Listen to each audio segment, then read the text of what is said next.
तो कहानी की शुरुआत साल 1989 के समय को दिखाते हुए होती है, जहां हम हाई स्कूल स्टूडेंट माइक को देखते हैं जो कि बास्केटबॉल की प्रैक्टिस कर रहा होता है। असल में माइक हाई स्कूल का बास्केटबॉल का स्टार होता है। यहाँ माइक के कोच मर्फी उसे बताते हैं कि आज रात को एक स्काउट गेम खेलने आ रहा है। अगर तुमने अच्छा गेम खेला तो तुम्हें स्कॉलरशिप मिल सकती है। इसके बाद कोच सभी प्लेयर्स को फोटो शूट करने के लिए कहते हैं। तब माइक नेट का नाम लेकर उसका इंतजार करने के लिए कहता है। थोड़ी देर बाद वहां पर नेट आ जाता है, जो कि हैरी पॉटर के कपड़े पहनकर आया हुआ था। नेट को देखकर सभी प्लेयर्स हंसने लगते हैं, जिससे माइक को बहुत दुख होता है, क्योंकि वो नेट का सबसे अच्छा दोस्त था। खैर, रात होने पर गेम शुरू होता है, जहां माइक और उसकी टीम के लिए चीयर किया जाता है और माइक भी अपने फैंस के लिए डांस करता है। अब जैसे ही गेम शुरू होने वाला होता है, तब माइक की नज़र अपनी गर्लफ्रेंड स्कारलेट पर पड़ती है। इसलिए माइक जल्दी से स्कारलेट के पास जाता है और उसे हक करता है, लेकिन स्कारलेट का मूड ठीक नहीं था। इसीलिए माइक उसकी प्रॉब्लम्स के बारे में पूछता है। तब स्कारलेट उसे बताती है कि वो प्रेग्नेंट है। ये सुनकर माइक बहुत हैरान हो जाता है, लेकिन स्कारलेट उसे गेम पर ध्यान देने के लिए कहती है, क्योंकि ये गेम माइक के लिए बहुत ही जरूरी था। इसके बाद माइक गेम खेलने के लिए चला जाता है, लेकिन उसका पूरा ध्यान स्कारलेट पर ही होता है। इसी दौरान स्कारलेट उदास होकर वहां से जाने लगती है, जिसे जाता देखकर माइक अपना गेम छोड़ देता है और उसके पीछे पीछे जाने लगता है। यहाँ माइक स्कारलेट को रोक लेता है और उससे कहता है कि मैं तुम्हारे साथ फैमिली बनाना चाहता हूँ। जिस पर स्कारलेट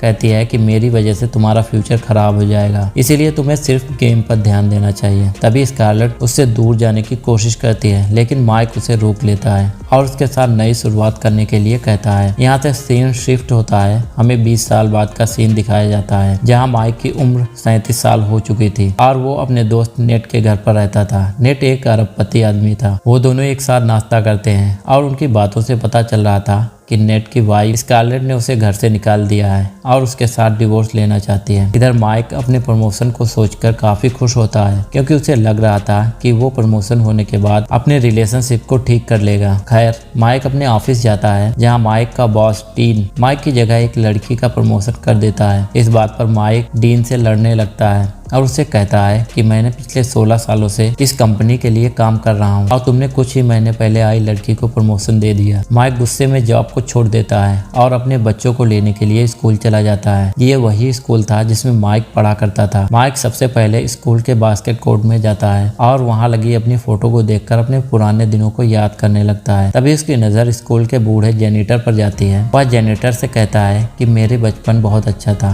काश मैं फिर से अपने बचपन में लौट पाता है। सुनकर जेनिटर उससे पूछता है, क्या तुम कुछ और करना चाहते थे? जिस पर माइक उदास होते हुए कहता है, हाँ। इस पर जेनिटर मुस्कुराने लगता है। तभी माइक की बेटी मैगी अपने दोस्तों के साथ यहाँ पर आती है। इसी दौरान माइक देखता है कि वो बूढ़ा जेनिटर अचानक से गायब हो गया है। खैर, माइक इस बात पर ध्यान नहीं देता। इसके बाद वो अपने बेटे एलेक्स और मैगी को आइसक्रीम खिलाने के लिए ले जाता है, जहाँ एलेक्स और मैगी आपस में बातचीत कर रहे होते हैं और माइक से बात नहीं कर रहे होते हैं। असल में वो दोनों अपने पेरेंट्स के अलग होने की बात से खुश नहीं थे। फिर वो दोनों को घर छोड़ देता है और बैकयार्ड में चला जाता है, जहाँ स्कारलेट बैकयार्ड में रखे कुछ सामान को फेंक रही थी, क्योंकि उसे बैकयार्ड में कुछ बदलाव करना था।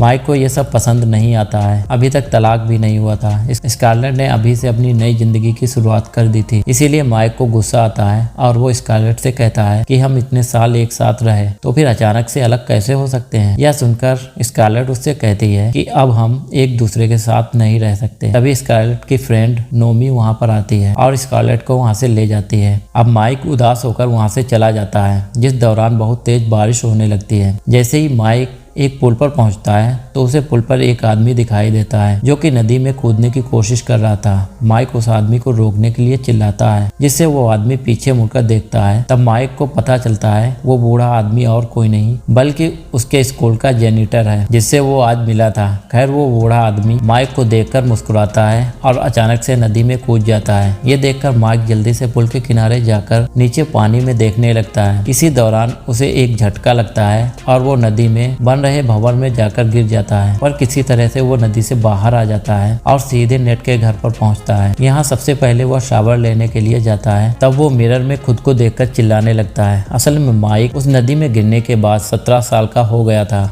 माइक की चीख सुनकर नेट वॉशरूम में आता है और माइक को अनजान समझकर उस पर हमला कर देता है, जिससे दोनों के बीच हाथापाई होने लगती है। तब माइक उसे समझाने की कोशिश करता है, लेकिन नेट उसकी बात को नहीं सुनता। माइक नेट को बचपन के बारे में बताता है और उसे याद दिलाने की कोशिश करता है कि वो उसका दोस्त है। तभी नेट की नजर माइक की पुरानी फोटो पर जाती है, जिसे देखकर नेट समझ जाता है कि वो उसका दोस्त माइक है। अब नेट और माइक समझने की कोशिश करते हैं आखिर उसके साथ हुआ क्या है। तब नेट कहता है, मुझे लगता है तुम्हें स्पिरिट गाइड ने वापस से 17 साल का बना दिया है। ये सुनकर माइक को लगता है वो बूढ़ा जेनिटर ही स्पिरिट गाइड था, उसी ने उसे 17 साल का बनाया होगा। इसीलिए माइक जल्दी से अपने स्कूल जाता है और स्टूडेंट से उस जेनिटर के बारे में पूछने लगता है। तब माइक को एक फीमेल जेनिटर बताती है कि वो स्कूल की जेनिटर है और उसके अलावा यहाँ और कोई भी जेनिटर नहीं है। तभी माइक को एक रोशनी दिखाई देती है जो कि फर्श पर पड़े पानी से आ रही थी। जब माइक पानी को देखते हुए आगे जाता है तो बास्केट कोर्ट में पहुंच जाता है, जिससे उसे लगता है कि शायद उसे भगवान ने एक और मौका दिया है ताकि वो अपनी जिंदगी को दोबारा से शुरू कर सके। इसीलिए सबसे पहले वो नेट के पास जाता है और उसे बताता है मैं हाई स्कूल में फिर से पढ़ना चाहता हूँ। इस पर नेट उसे मना कर देता है, पर माइक ने डिसीजन ले लिया था, इसीलिए नेट को उसकी बात माननी पड़ती है। जिसके बाद नेट और माइक हाई स्कूल जाते हैं, जहाँ नेट माइक को अपना बेटा बनाकर एडमिशन करवाता है और उसका एक नया नाम भी देता है, जिसे मार्क कर बुलाता है। यहाँ नेट जब प्रिंसिपल जेन को देखता है तो उसे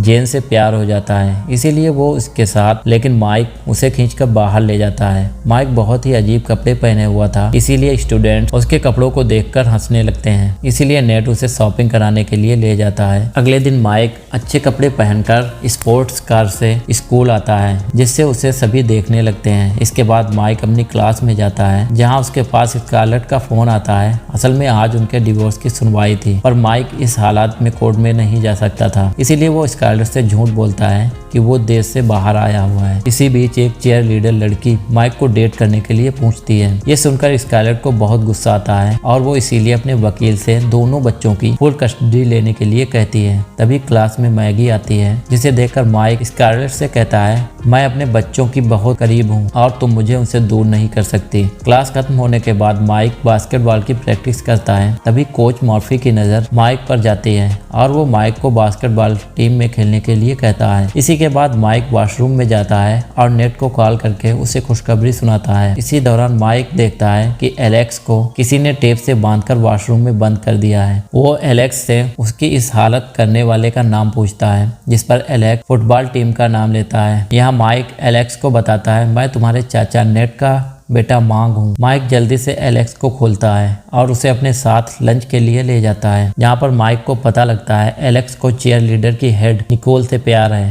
इसी बीच स्टैन नाम का लड़का अपनी बास्केटबॉल टीम के साथ यहाँ पर आता है, जो छोटे बच्चों से उसके लंच को छीनकर परेशान करता है। तब एलेक्स बताता है स्टैन मैगी का बॉयफ्रेंड है और उसे हमेशा परेशान करता है। एलेक्स के पास जाता है और एलेक्स को धक्का देता है। माइक स्टैन की इंसल्ट करता है, जिससे सभी स्टूडेंट स्टैन पर हंसने लगते हैं। स्कूल के बाद माइक नेट के घर पर जाता है और दुखी होकर उसे बताता है कि मेरे बेटे को सब परेशान करते हैं और मेरी बेटी एक बदमाश लड़के को डेट कर रही है। इसीलिए माइक अब अपने बच्चों की मदद के लिए सोचता है। अगले दिन वो स्कारलेट के घर जाता है और एलेक्स को बास्केटबॉल स्किल देखकर उसे अपनी बास्केटबॉल टीम में खेलने के लिए कहता है। इसी बीच स्कारलेट और नॉमी वहाँ पर आते हैं। स्कारलेट जब माइक को देखती है तो उसे वो अपनी पति की तरह दिखाई देता है, इसीलिए वो माइक का चेहरा पकड़कर उसे देखने लगती है। तभी नॉमी स्कारलेट को खींचकर घर में ले जाती है और उसे किसी के साथ डेट करने के लिए सलाह देती है। ये सुनकर माइक गुस्से में नॉमी के ऊपर बॉल फेंकता है और फिर उससे माफी मांगता है, जिस पर नॉमी उसे डांटकर अंदर चली जाती है। अगले दिन क्लास में माइक स्टैन और मैगी को किस करते हुए देखता है, जिस पर उसे बहुत गुस्सा आता है और वो स्टैन पर हमला कर देता है, जिससे दोनों के बीच लड़ाई हो जाती है और स्टैन माइक को बुरी तरह पीटने लगता है। तभी कुछ स्टूडेंट्स उनका वीडियो बना लेते हैं और उस वीडियो को वायरल कर देते हैं। इसीलिए प्रिंसिपल माइक और उसके पिता नेट को ऑफिस में बुलाती है, जिससे नेट जेन से मिलने की खुशी में तैयार होकर आता है और जेन को इम्प्रेस करने की कोशिश करता है, लेकिन जेन उसे भाव नहीं देती। इसके बाद माइक स्कारलेट के घर जाता है और स्कारलेट के बैकयार्ड में काम करते हुए देखता है। तब स्कारलेट उसे अपने पेड़ पौधे दिखाने लगती है। तब माइक डेली आकर स्कारलेट की मदद करने लगता है। साथ ही वो एलेक्स को बास्केटबॉल की ट्रेनिंग और मैगी को स्टैन से दूर रखने की कोशिश करता है। कुछ दिन बाद माइक और एलेक्स को एक ही टीम में ले लिया जाता है। इस बात पर स्कारलेट खुश होती है और माइक को अपने बैकयार्ड दिखाने ले जाती है, जहाँ माइक उसकी तारीफ करता है। तभी स्कारलेट उसे बताती है कि आज वो एक डेट पर जा रही है, जहाँ माइक स्कारलेट को मिरर के सामने नाचते हुए देखकर उसे डांस सिखाने लगता है। जिस दौरान वो स्कारलेट से उसके पति के बारे में पूछता है, जिस पर स्कारलेट कहती है कि मुझे पूरा यकीन है कि वो अब दोबारा मेरे साथ नहीं रहेगा। तभी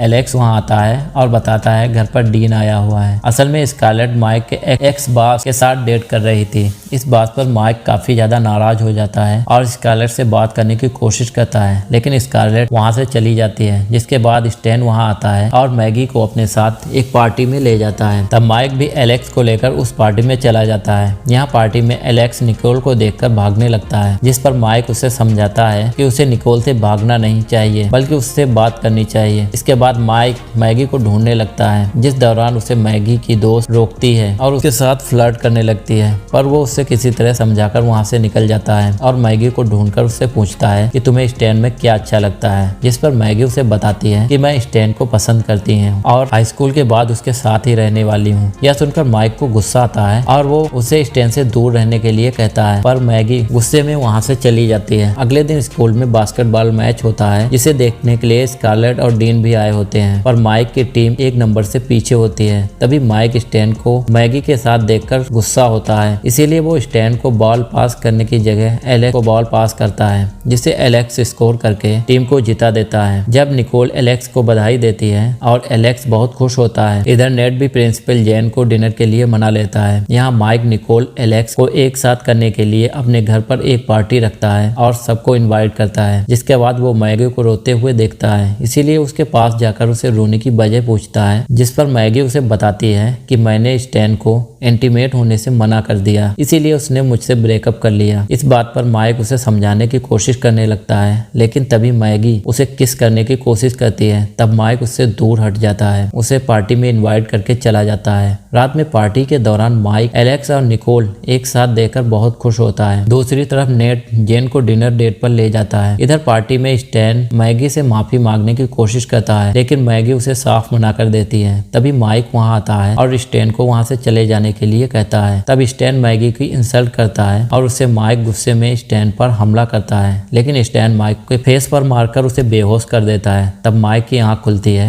वो अपने आप को मैगी के साथ एक रूम में पाता है। यहाँ मैगी उसे किस करने की कोशिश करती है, लेकिन माइक तुरंत पीछे हट जाता है क्योंकि मैगी उसकी ही बेटी है। वो मैगी को समझाते हुए कहता है कि मैं किसी और से प्यार करता हूँ। यह सुनकर मैगी वहाँ से चली जाती है। इधर स्कारलेट एलेक्स की तलाश में नेट के घर पर जाती है, जहाँ माइक उसे एलेक्स और निकोल के बारे में बताता है। थोड़ी देर बाद नेट और जेन वहाँ आते हैं। तब नेट अपने घर की हालत देखकर बहुत गुस्सा होता है और जेन की मदद से सभी स्टूडेंट्स को वहाँ से निकाल देता है। तभी स्कारलेट और माइक एलेक्स और निकोल को किस करते हुए देखते हैं। तभी माइक भी स्कारलेट को किस कर लेता है, जिससे स्कारलेट गुस्से में आकर उसे थप्पड़ मार देती है और वहाँ से चली जाती है। इसके बाद माइक उसका पीछा करता है और उसे बताता है कि वह मांग नहीं बल्कि उसका पति माइक है, लेकिन स्कारलेट उसकी बात पर यकीन नहीं करती और वहाँ से चली जाती है। इसके बाद जेन नेट से कहती है यही कारण है कि मैं स्टूडेंट्स के पेरेंट को डेट नहीं करती, और जेन भी वहाँ से चली जाती है। इधर माइक नेट से माफी मांगता है, जिस पर नेट भी उसे थप्पड़ मार देता है। अगली सुबह नेट अपने घर को साफ करता है, जबकि माइक रात की घटना के बारे में सोचकर दुखी होता है। खैर आज ही के दिन माइक स्कारलेट की तलाक की सुनवाई होने वाली थी, इसीलिए माइक नेट से कोर्ट में चलने के लिए कहता है, लेकिन कोर्ट में पहुंचने के बाद जज उन्हें बाहर निकलने का आदेश दे देता है, क्योंकि उन दोनों का इस केस से कोई भी संबंध नहीं था। तब माइक चिल्लाते हुए कहता है कि मेरे पास माइक का एक लेटर है। यह सुनकर स्कारलेट लेटर को सुनने के लिए कहती है। तब माइक रोते हुए लेटर को पढ़ता है और स्कारलेट को याद दिलाता है कि वो दोनों कैसे मिले थे और उससे कितना प्यार करता है। साथ ही स्कारलेट से सभी गलतियों के लिए माफी भी मांगता है और डिवोर्स लेने से मना करता है। यह सुनकर स्कारलेट दुखी हो जाती है और तभी माइक वह लेटर छोड़कर बाहर चला जाता है। स्कारलेट जज से सुनवाई की डेट आगे बढ़ाने के लिए कहती है। वो लेटर को देखती है तो उसमें सिर्फ डायरेक्शंस के बारे में लिखा होता है। यहाँ माइक नेट से कहता है कि मुझे अपने परिवार से दूर हो जाना चाहिए और अपनी जिंदगी शुरू करनी चाहिए। दूसरी तरफ स्कारलेट माइक की 1989 की तस्वीर तस्वीर देखती है, साथ ही एक लेटर भी देखती है जो कि माइक ने उसके लिए लिखा था। इसके बाद सीन शिफ्ट होता है, हमें बास्केटबॉल का एक कोर्ट दिखाया जाता है जहां कोच माफी